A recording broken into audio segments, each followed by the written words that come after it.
IT job కోసం చూస్తున్నారా? ఐటీలో కెరియర్ బిల్డ్ చేసుకోవాలనుకుంటున్నారా? అయితే సమాధానం కోడింగ్ ట్యూటర్. ఇప్పుడేంటి సరికొత్తగా హమాస్ పాకిస్తాన్కి వచ్చింది, కశ్మీర్ వైపు చూస్తోంది, పీఓకేలో కార్యకలాపాలు చేస్తోంది అనేది ఎంతవరకు నిజమంటారు? ఇది నేనైతే దీనికి ఎక్కువ వెయిటేజ్ ఇవ్వనండి. ఎందుకంటే హమాస్ ఒక టెరిటోరియల్ ఆర్మీ, వాళ్ళొక టెరిటరీలో ఆపరేట్ చేస్తారు. వాళ్ళు సెటిల్ కాకుండా ఉండడానికి జమ్మూ కాశ్మీర్లో వీళ్ళు బహుశా పాకిస్తాన్ వాళ్ళని కొంతమందిని వాడుకుంటారు, కానీ హోల్సేల్గా హమాస్ ఇక్కడికి రారు. Because Hamas as a force spent అయిపోయింది వాళ్ళ పని. పాకిస్తాన్ అనకానికి మిలిటరీకి ఒక బేస్ క్యాంపు లాగా అయిపోయింది. లష్కరే తోయిబా కావచ్చు, ఇండియన్ ముజాహిదీన్ కావచ్చు. ఈ అమెరికాలో 9/11 జరిగిన తర్వాత ఒక సింగిల్ టెర్రరిస్ట్ యాక్ట్ కూడా ఇవాళ దాకా జరగలేదు. లోన్ గన్ మ్యానో ఇద్దరు ముగ్గురు కలిసి 10 మందిని చంపేస్తారు. అమెరికాలో గన్ కల్చర్ అట్లా ఉందన్నమాట. అందరి దగ్గర తుపాకీలు ఉంటాయి, ఎవడు కావాలంటే కొంచెం కోపం వస్తే వెళ్ళి కొట్టేస్తారు.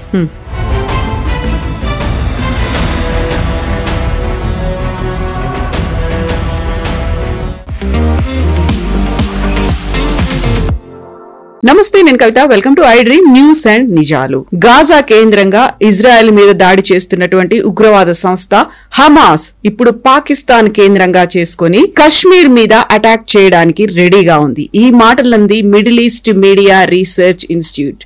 ఇది అమెరికా కేంద్రంగా పనిచేస్తోంది. ఇప్పటికే ఇక్కడ ఉన్నటువంటి ఉగ్రవాద మూకలకు తోడు తను అక్కడ హమాస్ పాకిస్తాన్ కేంద్రంగా చేసుకుంది, వేళ్లూనుకుంటుంది అనేటువంటి మాటని రీసెర్చ్ ఇన్స్టిట్యూట్ అయితే బయటపెట్టింది. యాక్చువల్ గా ఇందువల్లే ఆపరేషన్ సింధూర్ 2.0 గురించి రక్షణ శాఖ మంత్రితో సహా త్రివిధ దళాలు పదే పదే మాట్లాడుతున్నాయా? మనతో పాటుగా ఉన్నారు సీనియర్ జర్నలిస్ట్ సురేష్ కొచ్చాతిల్ గారు. సార్ నమస్తే. మనం గతంలో ఆపరేషన్ సింధూర్ 2.0 గురించి మాట్లాడుకున్నాము. ఆ తర్వాత గాజా, ఇజ్రాయెల్, హమాస్ గురించి కూడా మాట్లాడుకున్నాం. ఇప్పుడేంటి సరికొత్తగా హమాస్ పాకిస్తాన్కి వచ్చింది, కశ్మీర్ వైపు చూస్తోంది, పీఓకేలో కార్యకలాపాలు చేస్తోంది అనేది ఎంతవరకు నిజమంటారు? ఇది నేనైతే దీనికి ఎక్కువ వెయిటేజ్ ఇవ్వనండి. ఎందుకంటే హమాస్ ఒక టెరిటోరియల్ ఆర్మీ, వాళ్ళొక టెరిటరీలో ఆపరేట్ చేస్తారు. వాళ్ళకి గాజా మెయిన్ ప్రాబ్లం, అంటే వాళ్ళకి ఎగ్జిస్టెన్షియల్ క్రైసిస్. అది పాత మనకు గుర్తుంటుంది, యాసిర్ అరాఫాత్ ఉన్నప్పుడు పిఎల్లో ఉండే, ప్యాలెస్టైన్ లిబరేషన్ ఆర్గనైజేషన్. ముందు ఫుల్ ఫ్లెజ్ టెర్రరిస్ట్ ఆర్గనైజేషన్ ఉండే. 11 మంది ఇజ్రాయలీ అథ్లీట్స్ని మ్యూనిక్ ఒలింపిక్స్లో చంపారు. వాళ్ళు ప్లేన్స్ హైజాక్ చేశారు, అన్నీ చేశారు. దాని తర్వాత పీస్ సైడ్కి వచ్చి Yasser Arafat, Yitzhak Rabin and Jimmy Carter వాళ్ళకి నోబెల్ పీస్ ప్రైజ్ వచ్చింది, సంతకం పెట్టి అంత చేసిన తర్వాత. కానీ మనం ఏం చూస్తున్నాం అంటే స్పెసిఫికలీ ఈ ప్యాలెస్టైన్ ఆర్గనైజేషన్స్కి ప్యాలెస్టైన్ బయట పనేం లేదు వాళ్ళకి. వాళ్ళ హైరింగ్ కోసం కాదు. మీరు ఐసిస్ చూడండి, ఐసిస్ అది చేస్తారు, ఆ పని చేస్తారు. ISIS in Syria, ISIS in Egypt, ISIS in Iraq, ఎక్కడ వెళ్ళినా కానీ ఐసిస్ బ్రాంచెస్ ఉంటుంది అక్కడ, ఏదో ఫ్రాంచైజీ ఇచ్చేసినట్లు. కానీ హమాస్ అక్కడే ఆపరేట్ చేస్తుంది, ఎక్కడ ఉన్నారు అక్కడే ఆపరేట్ చేస్తారు. ఇప్పుడు కూడా కాదు, చాలా సంవత్సరాల నుంచి. ఇన్ఫ్యాక్ట్ వాళ్ళు గాజా నుంచి బయటకు కూడా రావట్లేదు. వెస్ట్ బ్యాంక్ వైపు వెళ్ళండి మీరు, వెస్ట్ బ్యాంక్ అక్కడే కదా, between Israel and Gaza West Bank ఉంది. President Mahmoud is ruling, PLO, ex PLO, Palestine authority అంటారు ఇప్పుడు వాళ్ళు. అక్కడ వాళ్ళు లేరే, అక్కడ హమాస్ లేరు. ఎందుకంటే హమాస్ టెరిటరీ గాజా. వీళ్ళు అక్కడి నుంచి బయటకు వస్తే ఇజ్రాయెల్ వాళ్ళని కొట్టేస్తారు, అక్కడే కొడుతున్నారు. అది ఇంకోటి మనం చూసాం, యాహ్యా సిన్వార్ కానివ్వండి, మిగతా లీడర్స్ని కూడా మొత్తం అక్కడే వాళ్ళు ధ్వంసం చేశారు. ఇరాన్కి వెళ్ళిన లీడర్ని కూడా కొట్టారు, ఖతార్కి వెళ్ళి మొన్న బాంబ్ చేశారు. సో వీళ్ళ స్పెసిఫిక్స్ ఏంటంటే వీళ్ళు టెరిటోరియల్ వీళ్ళ ఆర్మీ ఉన్నప్పుడు ఆ టెరిటరీలోనే వాళ్ళు ఆపరేట్ చేస్తారనమాట, దాని బయటికి వెళ్ళరు. వాళ్ళు టెరిటరీ దగ్గర ఆపరేట్ చేస్తున్నప్పుడు డెఫినెట్గా వీళ్ళకి అడ్వాంటేజ్ ఏంటంటే వాళ్ళ టెరిటరీ వాళ్ళకి చాలా బాగా తెలుసు, గ్రౌండ్. కశ్మీర్కి వచ్చినప్పుడు మొత్తం డిఫరెంట్ ఉంటుంది. కశ్మీర్లో ఆపరేట్ చేస్తున్న టెర్రరిస్ట్ కూడా పాకిస్తాన్ వైపు వచ్చినాడు, ఇక్కడ వచ్చి ట్రైనింగ్ తీసుకున్న కొంతమంది ఉన్నారు, అక్కడి నుంచి ట్రైనింగ్ తీసుకొని ఇక్కడికి వచ్చిన కొంతమంది ఉన్నారు. ఫర్ ఎగ్జాంపుల్ కశ్మీర్లో చాలా ఏరియాస్ ఫారెస్టెడ్ ఏరియాస్ ఉంటుంది, చాలా పెద్ద పెద్ద చెట్లు ఉంటుంది. మీకు అక్కడ ఆపరేట్ చేయాలంటే you should be trained in it. Hamas urban warfare specialist, టనల్స్లో ఆపరేట్ చేస్తారు. వాళ్ళు ఇట్లాంటి ఏం చెప్తారు, ఫారెస్ట్ వెళ్ళి ఆపరేట్ చేయడానికి వాళ్ళకి తెలియదు. సో వాళ్ళు వెళ్ళరు, అట్లాంటి పనికి వెళ్ళరు. నేను బహుశా అనుకుంటాను కావాలంటే కొంచెం మంది మర్సనరీస్ అంటాం మనం ఇంగ్లీష్లో, అంటే డబ్బులు పెట్టుకొని మీరు మంత్లీ వేజెస్లో తీసుకోవచ్చు వాళ్ళని. ఇప్పుడు సుడాన్కి వెళ్ళండి ఒకసారి, ఉండే అక్కడ మర్సనరీస్ ఉండే చాలా మటుకు. ఇరాక్లో మర్సనరీస్ ఆపరేట్ చేశారు. అమెరికన్ సోల్జర్స్, రిటైర్డ్ సోల్జర్స్ చాలామంది కాంట్రాక్ట్లో పనిచేస్తారు ఇట్లాంటి పనులని.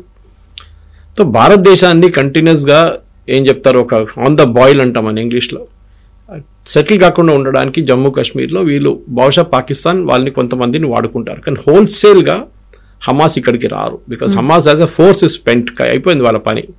మీరు గాజాలో కూడా చూడండి, ఇప్పుడు వాళ్ళ లీడర్షిప్ ఎవరు లేరు. సీనియర్ లీడర్స్లో ఒకరున్నారు, వారు కూడా ఖతార్లో ఉన్నారు. యాక్చువల్లీ అందరు ఇవాళ పొద్దున్న నేను ఒక రాయిటర్స్ రిపోర్ట్ చదివాను. అక్కడేమంటున్నారంటే Qatar is now trying to tell US, మీరు ఏం మాట్లాడాలంటే హమాస్ దగ్గర మా దగ్గర మాట్లాడండి, ఫస్ట్ మేము చూసుకుంటాం, మీరు వెళ్ళి అక్కడ బాంబులు వేయకండి, మీరు థ్రెటన్ చేయకండి, ఇజ్రాయెల్ వెళ్ళి వాళ్ళని ఫినిష్ చేస్తామని చెప్పకండి, మేము చూసుకుంటాం. చూడండి ఖతార్ ఇన్ఫ్లుయెన్స్, ఖతార్ దగ్గర, Qatar is the sponsor of terrorism, అందరికి తెలిసిందే.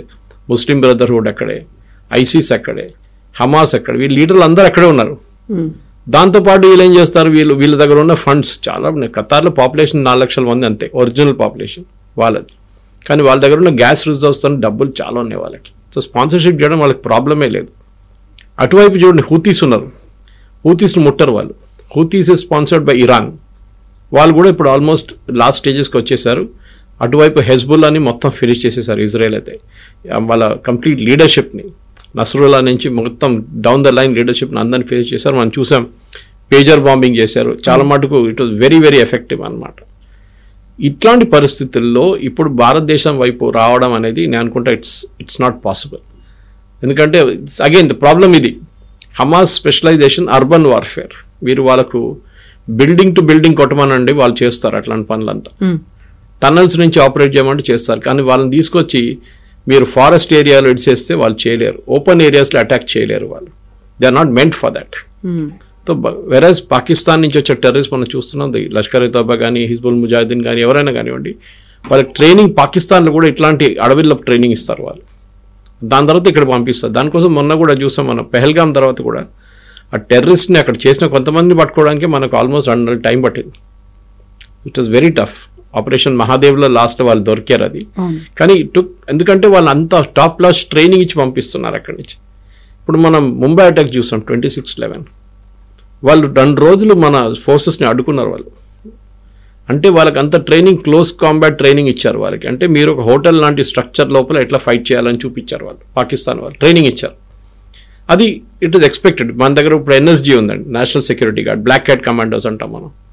వాళ్ళు కూడా అర్బన్ వార్ఫేర్లో స్పెషలిస్ట్ వాళ్ళు. దానికోసం ఇప్పుడు మనం జమ్మూ కాశ్మీర్లో వాళ్ళని వాడుకుంటున్నాం. అదే టైంలో మన సిఆర్పిఎఫ్ కోబ్రా యూనిట్ ఉన్నారు ఛత్తీస్గఢ్లో. ఇప్పుడు నక్సలైట్ అంతా ఫినిష్ చేసింది వాళ్ళే కదా. వాళ్ళ చాలా మందిని ఇప్పుడు కాశ్మీర్ తీసుకెళ్ళారు. ఎందుకంటే వాళ్ళు ఫారెస్టెడ్ ఏరియాలో ఫైట్ చేయడానికి ఎక్స్పర్ట్. సుక్మా కానీ, బస్తర్ కానీ, కంకేర్ కానీ, ఇట్లాంటి ఏరియాస్, ఛత్తీస్గఢ్ ఇటువైపు గద్రిచోలి కానీ, ఇట్లాంటి ఏరియాస్లో సిఆర్పిఎఫ్ కమాండోస్ ఫైట్ చేయడానికి ఎక్స్పర్ట్స్ వాళ్ళు. సో వాళ్ళని కాశ్మీర్ పంపించారు. సో చూడండి, కాశ్మీర్లో అర్బన్ వార్ఫేర్కి ఎన్ఎస్జీ చూసుకుంటున్నారు. అంటే బిల్డింగ్లు దాంట్లో ఇక్కడ దాచుకున్న వాళ్ళని బయటకు తీయడానికి. మన ఊర్ల వైపు, ఫారెస్ట్ వైపు మొత్తం సిఆర్పిఎఫ్ చూసుకుంటున్నారు. ఇప్పుడు హమాస్ ఎక్కడ వస్తుంది దీంట్లో? హమాస్ వచ్చినప్పుడు వాళ్ళకి ఆ ట్రైనింగ్ కావాల్సి వస్తుంది, విచ్ ఇస్ డిఫికల్ట్, చాలా డిఫికల్ట్. సరే రిపోర్ట్ వచ్చింది, మనం కేర్ఫుల్ ఉండాలి. కానీ హమాస్ కన్నా నాకు ఎక్కువ భయం ఏంటంటే తాలిబాన్ ఎప్పుడైతే మనతో ఫ్రెండ్లీగా ఉన్నారు, కానీ పాకిస్తాన్ ఏం చేస్తారంటే వాళ్ళ వైపు నుంచి కొంతమంది ఉన్నారు పాకిస్తాన్లో ఇప్పుడు కూడా సపోర్టర్స్, వాళ్ళు వాడుకుంటారు. ఎందుకంటే మనం ఇప్పుడు ఒఫీషియల్గా ఇవాళ we have opened our embassy also in Kabul. That's an indication that normalize అయిపోయింది మా రిలేషన్షిప్ మీతో అని చెప్పి తాలిబాన్తో. ఒరిజినల్ తాలిబాన్ రూలింగ్ ఆఫ్ఘనిస్తాన్, తెహరీకే తాలిబాన్ అని చూడండి, పాకిస్తాన్ వైపు అటాక్ చేసి వాళ్ళని కూడా రేపు డబ్బులు పెట్టి కొనుక్కోవచ్చు. అది కాకుండా హిజ్బుల్ ముజాహిద్దీన్ కానీ, హర్కతుల్ అన్సార్, వీళ్ళందరూ చాలా గ్రూప్స్ ఉన్నారు అక్కడ పాకిస్తాన్లో. లష్కర్ ఇ తోయిబా ఉన్నారు. వీళ్ళు నేను చెప్పినట్లు ముందు హైర్ చేసుకుంటారు తాలిబాన్. మీరు ఇప్పుడు ఫ్రీ అయిపోయారు కదా, మిమ్మల్ని మొత్తం ఫినిష్ చేసి మా దగ్గరికి రండి అని చెప్పేసి. ఇదే పరిస్థితి మనం చూస్తున్నట్టు చాలా మట్టుకు టెర్రరిస్ట్ గ్రూప్స్లో జరుగుతుంది అనమాట. మీరు ఐసిస్ చూడండి, ఇప్పుడు ఐసిస్ ఎక్కడున్నారు తెలియదు. అప్పుడప్పుడు ఇరాక్లో కనిపిస్తారండి, బాంబులు వేసి వెళ్ళిపోతారు. మీరు అల్ఖైదా చూడండి, మొత్తం ఫినిష్ అయిపోయారు విత్ ఒసామా బిన్ లాడెన్. వాళ్ళు మొత్తం ఐమన్ అల్ జవారీ కొట్టిన తర్వాత ఎవ్వరు లేరు ఇప్పుడు వాళ్ళ దాంట్లో. లీడర్షిప్ లేకుండా ఏ ఆర్గనైజేషన్ నడవదు. ఫుట్ సోల్జర్స్ ఒకటి మన Naxalites classic example of it. మల్లొల్లి వేణుగోపాల్ వాళ్ళందరినీ తీసేస్తారు, బయటికి తీసి వాళ్ళని సరెండర్ చేయించినప్పుడు లోవర్ కార్డర్ ఎవరు ఉండరు, అందరు వెళ్ళిపోతారు. కానీ టెర్రరిస్ట్కి అంటే మోటివేషన్ ఏంటంటే వాళ్ళకి మనుషులు చంపడం, వాళ్ళది పబ్లిసిటీ వస్తే వాళ్ళకి జాలది. అది వాళ్ళ మెయిన్ ఎయిమ్ అనమాట. దానికోసం మీరు చూసుంటారు హమాస్ వాళ్ళు ఎప్పుడైనా ఇజ్రాయెల్ దాడి చేసినప్పుడు విజువల్స్ ఎట్లా వస్తుందంటే ఒక చిన్న పిల్లని చేతిలో తీసుకుని కూడా పరిగెత్తున్నాడు హాస్పిటల్కి, అదే మహిళలు కూర్చొని ఏడుస్తున్నారు. ఇది హమాస్ అల్లరిబే కన్నా ఎక్కువ అల్ జజీరా వాళ్ళు ప్రొవైడ్ చేస్తున్న విజువల్స్ ఇట్లా ఉంటుంది, పబ్లిసిటీ కోసం అనమాట. ఒక సెంటిమెంట్ అనేది చూపి డెఫినెట్గా మీరు దాంట్లో ఒక పిక్చర్ ఒకసారి ఇప్పుడే 3 నెలల ముందు 2 ప్లేస్లు కనిపించింది. ఒకటైతే 2 నెలల ముందు సేమ్ బాంబింగ్ జరిగిందని చెప్పి అదే అమ్మాయిని తీసుకెళ్తున్న ఫోటో, ఒక చిన్న పాపని. మళ్ళీ మొన్న 2 నెలల తర్వాత ఇంకోసారి అదే బాంబింగ్, అదే పాపని తీసుకెళ్తున్న హాస్పిటల్ షాట్. సో ఎవరో చూపించారనమాట డైకాటమీ. చూడండి వీళ్ళు అబద్ధంలో వచ్చే ఎక్స్పర్ట్స్ వీళ్ళు. అండ్ హమాస్ కంట్రోల్ చేస్తుంది గాజాలో ఉన్న హెల్త్ మినిస్ట్రీ, హమాస్ కంట్రోల్ చేస్తారు. సో అక్కడి నుంచి వచ్చే పబ్లిసిటీ అంతా నెగటివ్ పబ్లిసిటీ ఉంటుంది, ఆల్ ఎగ్జాజరేటెడ్ ఉంటుంది. కానీ హమాస్ని వాడుకుంటారు పాకిస్తాన్ కావాలంటే, కానీ చాలా డిఫికల్ట్. ఎందుకంటే ఒకటి డిస్టెన్స్ కనెక్షన్ లేదు, ఒక ఫిజికల్ కనెక్షన్ లేదు, మీరు అక్రాస్ ద సీ రావాల్సి వస్తుంది. సెకండ్, యుఎస్ కూడా భయం ఉంది, ఎందుకంటే ఇజ్రాయెల్ వీళ్ళ మీద చాలా పెద్ద నిఘా పెట్టుకున్నారు. వాళ్ళు ఎక్కడ తిరుగుతున్నారు, ఏం చేసినా ఇజ్రాయెల్కి తెలుసు. పాకిస్తాన్ వెళ్తే పాకిస్తాన్ వెళ్ళి కొడతారు, వాళ్ళు చెప్పారు కదా, there is no safe place to hide. మీరు ఎక్కడున్నా కానీ మీరు మీ లీడర్షిప్, మీ సోల్జర్స్ మేము కొడతాం వచ్చి. మనం చూసాం మన ఖతార్ మీద చేసిన దాడి అదే కదా, ఎప్పుడు ఆలోచించలేదు మనం. వీ కెన్ నెవర్ థింక్ అనమాట ఖతార్ మీద ఎవరైనా దాడి చేస్తారా, అది కూడా ఇజ్రాయెల్ లాంటి కంట్రీ. యుఎస్ బేస్ ఉన్నాయి అక్కడ, ఇంత పెద్ద యుఎస్ బేస్ ఉన్నప్పుడు, ఎయిర్ ఫోర్స్ బేస్ ఉన్నప్పుడు వీళ్ళు ఎట్లా అటాక్ చేశారు. That is Israel lookout. మీరు బ్రెజిలియన్ రైన్ ఫారెస్ట్లో వెళ్ళి మీరు దాచుకోవచ్చు, కానీ అక్కడ కూడా మిమ్మల్ని వచ్చి కొడతారు, వాళ్ళు చేశారు కూడా వాళ్ళు. సో ఇట్లాంటి పనుల్లో ఇజ్రాయెల్ ఈజ్ ఎక్స్పర్ట్స్. మనం ఏం చేయక్కర్లేదు, మనం వాళ్ళకి చెప్పేసే చాలు కాశ్మీర్లో ఉన్నారు మీరు చూసుకోండి అంటే వాళ్ళు చూసుకుంటారు. They will finish them off. కాకపోతే గతంలో కూడా పాకిస్తాన్ అనకానికి మిలిటరీకి ఒక బేస్ క్యాంపు లాగా అయిపోయింది. లష్కర్ ఏ తోయిబా కావచ్చు, ఇండియన్ ముజాహిదీన్ కావచ్చు, పహల్గాంలో చేసిన రెసిస్టెంట్ ఫ్రంట్ కావచ్చు, ఆ తర్వాత వినిపించినట్టు మీరు చెప్పినట్టుగా తెహ్రీకే తాలిబాన్ కావచ్చు, వెరీ లేటెస్ట్ గా హమాస్, ఇన్ని రకాల ఉగ్ర మూకలన్నీ పాకిస్తాన్కి అడ్డాగా ఉన్నాయి. మనం ఎంత కొట్టినప్పటికీ కూడా ఆపరేషన్ సింధూర్ లో మనం 9 మిలిటరీ టెర్రరిస్ట్ క్యాంపులను మనం డిస్ట్రాయ్ చేసామని చెప్పినప్పుడు కూడా ఇంకా అండర్ గ్రౌండ్లలో, టన్నెల్స్ లో ఇన్ని రకాలుగా ఉన్నారు అంటే మనం ఒక్కరం చేస్తే సరిపోతుందంటారా? పాకిస్తాన్ కేంద్రంగా ఇది హమాస్ రన్ అవుతోంది అనుకున్నది అమెరికాకు చెందినటువంటి ఒక ఆర్గనైజేషన్ వెల్లడించింది. అంటే అమెరికాకు తెలియదు అంటారా ఇలాంటివన్నీ కూడా? తెలుసు. అమెరికాలో 9/11 జరిగిన తర్వాత ఒక సింగిల్ టెర్రరిస్ట్ యాక్ట్ కూడా వాళ్ళ దగ్గర జరగలేదు. అప్పుడప్పుడు అక్కడెక్కడ వాళ్ళ షూట్అవుట్స్ నడుస్తూ ఉంటుంది వాళ్ళ దగ్గర. లోన్ గన్ మ్యానో 2-3 కలిసి 10 మందిని చంపేస్తారు. అమెరికాలో గన్ కల్చర్ అట్లా ఉందన్నమాట. అందరి దగ్గర తుపాకీలు ఉంటాయి, ఎవడు కావాలంటే కొంచెం కోపం వస్తే వెళ్ళి కొట్టేస్తాడు. అది ఒక నార్మల్ థింగ్ అక్కడ, it's a part of life అంటారు అమెరికాలో. కానీ టెర్రరిస్ట్ గ్రూప్ చూడండి, 9/11 తర్వాత ఒక ఆర్గనైజ్డ్ అటాక్ అమెరికా మీద జరగలేదు. ఎందుకంటే వాళ్ళ ఇంటెలిజెన్స్ చాలా ఇంప్రూవ్ చేసుకున్నారు. రెండవది డిపార్ట్మెంట్ ఆఫ్ హోమ్ల్యాండ్ సెక్యూరిటీ అని చెప్పి డిపార్ట్మెంట్ ఉంది వాళ్ళ దగ్గర. ఎయిర్పోర్ట్ నుంచి బార్డర్స్ మొత్తం వాళ్ళే చెక్ చేస్తారు. ఇప్పుడు ట్రంప్ వచ్చిన తర్వాత మనం చూసాం వెనజువేలన్ గ్యాంగ్ మెంబర్స్ కానివ్వండి, కొలంబియన్ గ్యాంగ్ మెంబర్స్, వీళ్ళందరినీ పంపించేస్తారు రిటర్న్. అది కాకుండా స్మగుల్ చేస్తున్న కొకేన్ కూడా వీళ్ళు డిస్ట్రాయ్ చేశారు. ఆల్రెడీ 3-4 బోట్లు పోయినాయి వాళ్ళు కంప్లీట్గా వెనజువేలన్స్. ఇట్లాంటి పరిస్థితుల్లో మనం పాకిస్తాన్ వైపు చూస్తే పాకిస్తాన్కి భారతదేశం షుడ్ నాట్ ఎగ్జిస్ట్ అని వాళ్ళ లాజిక్లో ఉంది, అది వాళ్ళ బ్లడ్లో ఉంది. మనం ఏం చేయలేము అది, దానికి డైరెక్ట్గా వాళ్ళు ఏం చేయలేరు. ఇప్పుడు ఈ అయ్యా ఖాన్ టైం నుంచి చూడండి, జుల్ఫికర్ అలీ భుట్టో, పర్వేజ్ ముషరఫ్, జియాउल హక్, ఇప్పుడు మన అసీం మునీర్, వీళ్ళదొక్కటే లాజిక్ ఏంటంటే India should not exist, Bharatadesam ఉండకూడదు మ్యాప్లో. ఇంకొక దేశానికి కూడా అదే ప్రాబ్లం ఉంది, that is Israel. From river to the sea అంటారు పాలస్టీనియన్స్, అంటే జార్డన్ రివర్ నుంచి మెటన్ సీ దాకా మొత్తం మాదే టెరిటరీ, అంటే ఇజ్రాయెల్ ఉండకూడదు, Israel has no right to exist అంటారు. మనం 2 స్టేట్ సొల్యూషన్ గురించి మాట్లాడుతున్నప్పుడు ఒక పాలస్టీనియన్ స్టేట్, ఒక ఇజ్రాయలీ స్టేట్. ఇజ్రాయెల్ ఎందుకు ఆబ్జెక్ట్ చేస్తున్నారంటే రేపు ఆ స్టేట్, ఒక పాలస్టీన్ అని చెప్పి ఒక స్టేట్ వచ్చేస్తే, కంట్రీ వచ్చేస్తే వాళ్ళ మీద దాడులు మొదలవుతాయి మళ్ళీ ఇజ్రాయెల్ మీద. They don't want that to happen, అది మెయిన్ అన్నమాట. సో దీనికి కూడా మనం ఒక జియో పొలిటిక్స్లో చూస్తే హమాస్ అక్కడి నుంచి జరగరు. సరే, సమ్ ఐసోలేటెడ్ ఎలిమెంట్స్ ఇక్కడ వచ్చి డబ్బుల కోసం నేను చెప్పినట్లు పనిచేయవచ్చు వాళ్ళు, దట్ ఈస్ పాసిబుల్. బట్ హోల్సేల్గా అక్కడి నుంచి రారు ఇక్కడికి. ఎనీవే మన ఇంటెలిజెన్స్ కూడా is top class, there is no doubt about it. Specially రా చూసుకుంటారు. మనం చూస్తాం బంగ్లాదేశ్లో మనం 3 రోజులు 3 బాంబింగ్లు జరిగినాయి. 3 రోజులు 3 బాంబ్, అన్ని లింక్ ఉంది చూడండి. ఒకటి కెమికల్ ఫ్యాక్టరీ, ఆ కెమికల్ ఫ్యాక్టరీ వీళ్ళ బట్టలు ఎక్స్పోర్ట్ చేసే బట్టలకి డై చేయడానికి యూజ్ చేస్తారు. మొత్తం కొట్టేశారు, అది అయిపోయింది. నెక్స్ట్ ఇంకా ఒక 3-4 సంవత్సరాలు పడుతుంది అట్లాంటి ఒక ఫ్యాక్టరీ కట్టాలంటే. నెక్స్ట్ మన బంగ్లాదేశ్లో ఎయిర్పోర్ట్ కొట్టాం, అక్కడ 1 బిలియన్ వర్త్ ఆఫ్ గార్మెంట్స్ పోయింది అంటున్నారు. 1 బిలియన్ ఎక్స్పోర్ట్కి రెడీగా పెట్టుకున్న గార్మెంట్స్ మొత్తం మంట పట్టుకుని అయిపోయింది, కథ ఫినిష్. ఎవరు చేశారో ఎవరికి తెలియదు. ఇట్లాంటి 3-4 గంట సపరేట్ సిరీస్ లాగా అయ్యాయి నడుస్తున్నప్పుడు డెఫినెట్గా వాళ్ళు కూడా మొన్న అఫీషియల్గా చెప్పారు వాళ్ళు, that we suspect India's hand in this అని. బహుశా ఉండొచ్చు. జస్ట్ లైక్ ఇప్పుడు ఆఫ్ఘనిస్తాన్ అటాక్ చేసినప్పుడు ప్రాక్సీ వార్ చేస్తోంది వయా ఢిల్లీ అనే మాట పాకిస్తాన్ కూడా చేస్తోంది. ఏం తప్పండి దాంట్లో? మీరు చేస్తున్నారు కదా, మీరు కశ్మీర్ వైపు ఏం చేస్తున్నారు? పాకిస్తాన్ అదే చేస్తున్నాం. మనం కూడా అట్లనే కొట్టాలి. ఇజ్రాయెల్ పాలసీ ఫాలో చేయాలండి. అది ఇజ్రాయెల్ చూడండి, ఎవరిని పట్టించుకోరు వాళ్ళు. అమెరికా చెప్తే కూడా పట్టించుకోరు. అప్పుడప్పుడు అమెరికా మాట వింటారు, కానీ before bombing they don't even inform America also. ఎందుకంటే వాళ్ళు మళ్ళీ వాళ్ళకి వార్నింగ్ ఇచ్చేస్తారు ముందే, అరే వీళ్ళు కొట్టడానికి వస్తున్నా చూసుకోరా అని చెప్పి అందరు దాచుకుంటారు అప్పుడు. సో ఇజ్రాయెల్ పాలసీ ఇది, మీరు ఎక్కడున్నా కానీ మిమ్మల్ని వెళ్ళి కొడతాం. దుబాయ్ హోటల్లో ఉన్నప్పుడు అక్కడ వెళ్ళి టెర్రరిస్ట్ని కొట్టారు. బ్రెజిలియన్ రైన్ ఫారెస్ట్కి వెళ్ళి కొట్టారు. ఎంటైర్ పాలస్టీనియన్ టెర్రరిస్ట్ ఆ రోజు మ్యూనిక్లో జరిగిన అటాక్లో పార్టిసిపేట్ చేసిన 8-9 మందిని ఒక్కొక్కరిని ఒక్కొక్క ప్లేస్ వెళ్ళి కొట్టారు వాళ్ళు.